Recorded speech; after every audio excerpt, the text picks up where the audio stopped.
States. EV companies says they were denied to sell their cars because of software linked to China. An internal watchdog group for the IRS is shedding light on problems taxpayers had last year. It says the biggest issue was how long it took to sort out identity theft, adding that about 500,000 people are still dealing with the problem. A Palmdale man has been arrested accused of soliciting young girls for sexual explicit material. The FBI says 20-year-old Kenneth Meller had at least 22 victims. You can always stay up to date on the ABC 7 Los Angeles app. We could learn today if prosecutors plan to retry the man involved in a standoff that ended with the death of a Trader Joe's assistant manager. Earlier this month, jurors acquitted Gene Evans Atkins of first-degree murder and deadlocked on a second-degree murder charge, but he was convicted of 40 other counts. Melita Corrado was working at the Trader Joe's in Silver Lake when she was shot and killed by police as they confronted Atkins back in 2018. Well, police in the city of Orange are cracking down on illegal e-bike and e-motorcycle riding. Orange County reporter Bianca Bono has the story. They are overrunning the park. Lisa Jepson frequents Grijalva Park in the city of Orange where she lives and says the illegal and unsafe e-bike and e-motorcycle activity has become out of control. They disregard people around them. Her husband has seen it too. They'll just come racing down this field.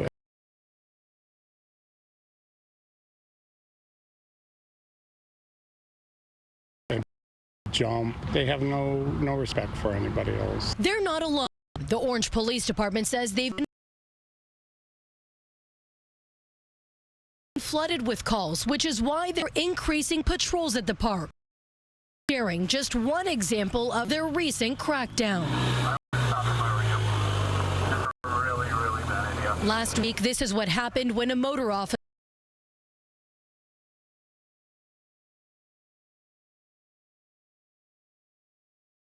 tried stopping a 13-year-old riding an illegal e-motorcycle. I know you go to school around here.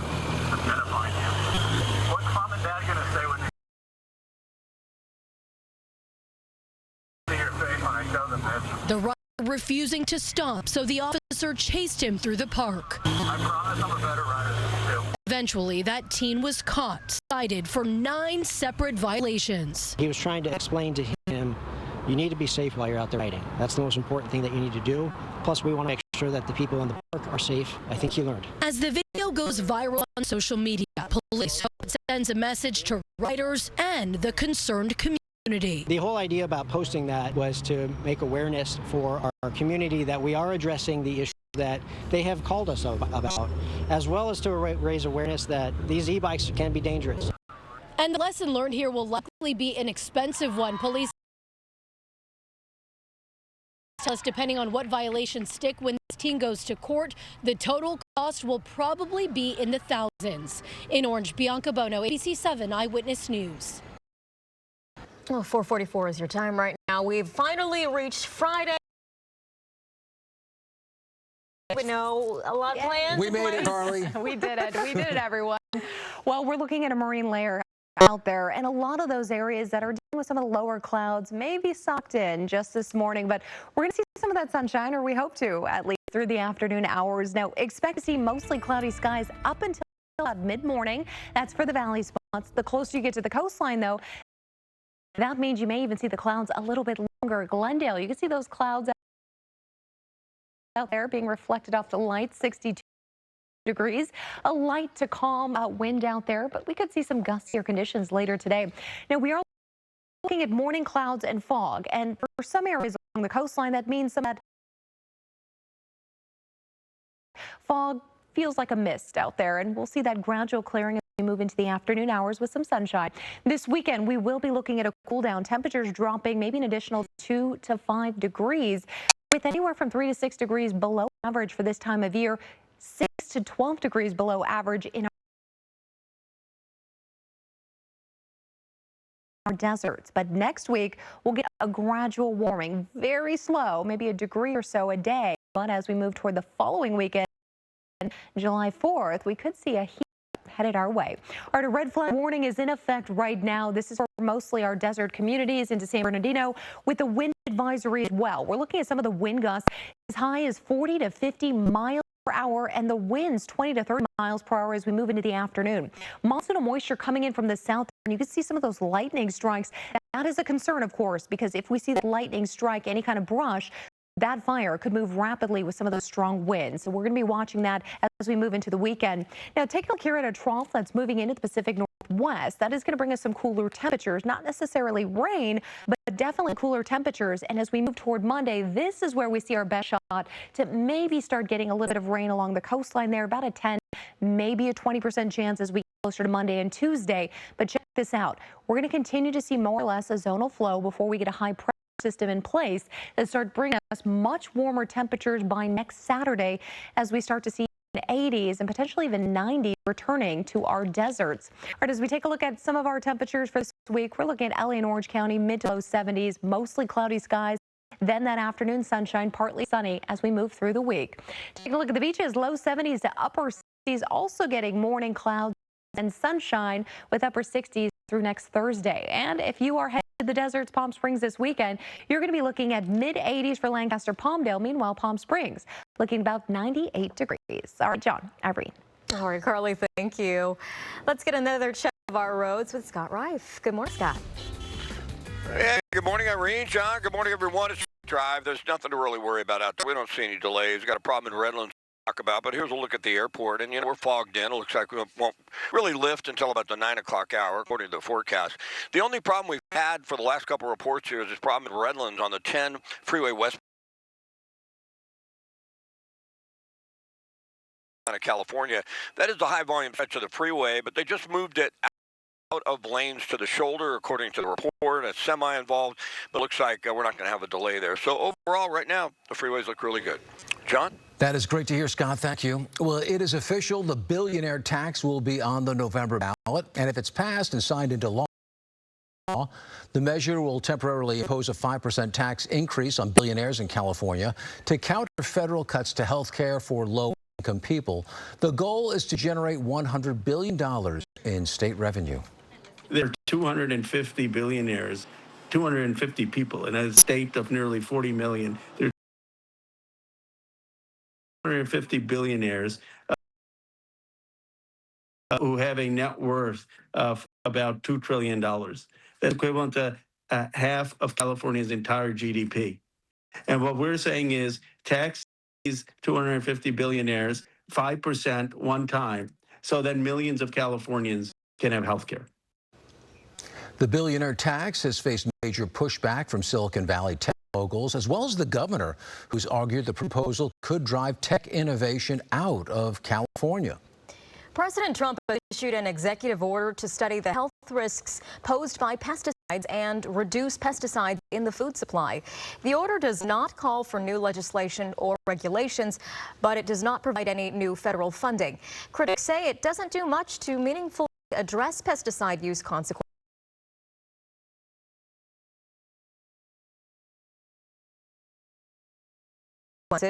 The executive order follows an order issued in February that committed $1 billion for farm modernization and pesticide-free agriculture.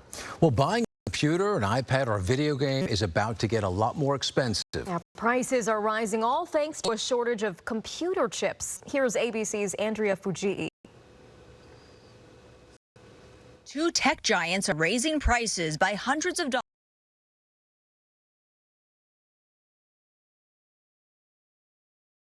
on their most popular products, blaming the booming demand for memory chips, calling it chipflation. AI is eating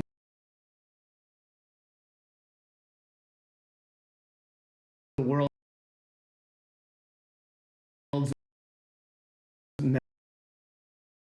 memory chips. Apple says it's increasing the MacBook Pro by $300 to nearly $2,000, and the iPad $150 now selling for $749. Microsoft joining suit, saying by August some Xbox consoles will increase by $150. Why the big jump? The shortage of memory chips, which are being used in expanding artificial intelligence technology, leading to huge demand and increasing prices from the three companies that produce the chips. It's the same memory that goes into your laptop. That same memory is the same thing that goes into data centers. And so everybody is racing to build these data centers, and that's what's eating up all of the world's chips by the truckload. Consumers not happy. What? The prices were already pretty raised. I feel bad for anybody that ain't got that Xbox yet. Apple explaining, we have never seen a component price increase this much, this quickly. Microsoft adding, the entire consumer electronics industry is struggling with the current components.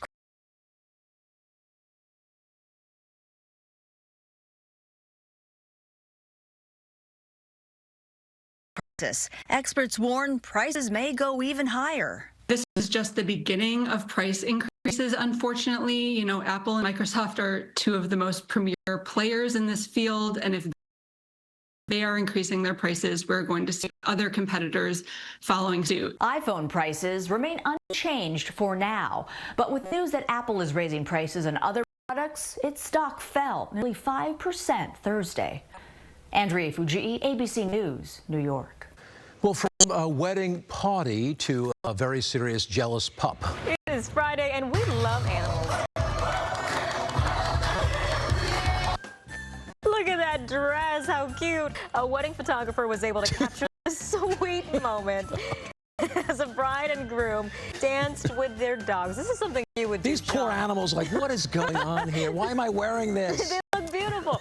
They even dressed for the occasion in that purple dress, matching the bridal party and the tie as well. The positively adorable video quickly went viral on social media. So elegant. Caught on camera, two paddle boarders in Santa Barbara getting stalked by a great white shark. This is crazy. The pair were a bit reckless, too. They were actually searching for the shark after hearing about a sighting, and they thought they missed it, but when they watched the drone footage, they found out just how close it was as it was tracking them the entire time. Searching for it and still apparently not seeing it. Talk about a puppy dog face. We're not talking about the dog eating the hot dog. Look at the pup behind him.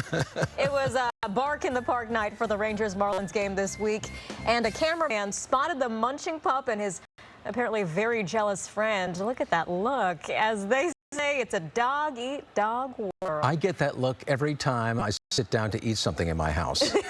Yeah. My dogs give me that look, and I think like they're staring right through me, you know? Yeah, they do. They're grumpy. They just want a piece of it. And of course, at some point, I sneak them a little bite behind my back. No.